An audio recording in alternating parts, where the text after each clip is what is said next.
नमस्कार माझ्या सुंदर आणि माझ्या गोड गोड मैत्रिणींनो. तर मी कविता तुमचं माझ्या कवितास किचन रेसिपी यूट्यूब चॅनलमध्ये तुमचं स्वागत करत आहे. तर आजची आपली रेसिपी आहे खारं वांगं. ते कसं बनवायचं अगदी पटकन आणि झटकन. चला तर बनवूया. तर सर्वप्रथम मी इथे 2 चमचे तेल घेतलेलं आहे. अगदी छोटे चमचे आहेत ते मी इथे घेतलेले आहे. त्यानंतर मी यामध्ये जिरे टाकलेले आहेत.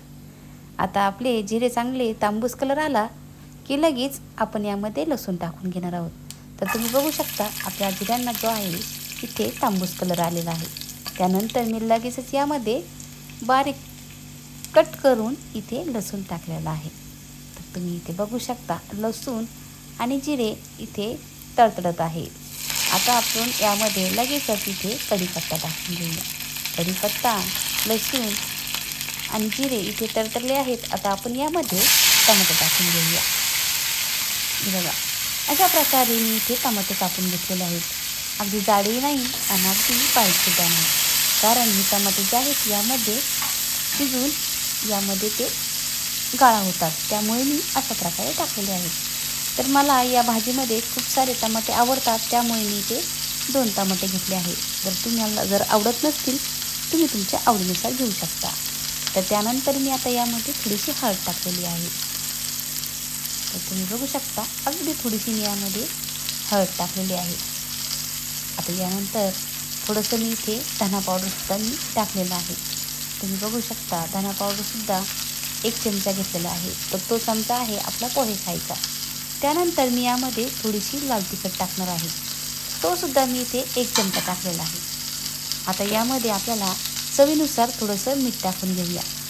आणि यामध्ये आता आपल्याला काही टाकायचं नाही, तर यामध्ये आपल्याला पाण्याचासुद्धा वापर करायचा नाही. तर हे बघा अशा प्रकारे मी टमाटे जे आहेत तिथे मी परतून घेत आहे. तर तुम्ही बघू शकता ते टमाटे आहेत ते आत्ताच गाळागाळा होत आहे. आता यामध्ये मी वांगे आणि बटाटे यामध्ये टाकून घेत आहे. अशा प्रकारे मी टमाटे सुद्धा लांब लांब कापून घेतलेत आणि बटाटेसुद्धा लांब लांब कापलेत आणि वांगेसुद्धा असेच कापलेले आहेत. आता आपल्याला याला काय करायचं आहे, व्यवस्थित परतून घ्यायचं आहे. तर हे बघा अशा प्रकारे आपल्याला हे टमाटे, वांगे, बटाटे व्यवस्थित परतून घ्यायचे आहेत. आणि हा मसाला जोपर्यंत लागत नाही तोपर्यंत आपल्याला हे परतून घ्यायचं आहे. तर अशा प्रकारे मी इथे परतून घेत आहे.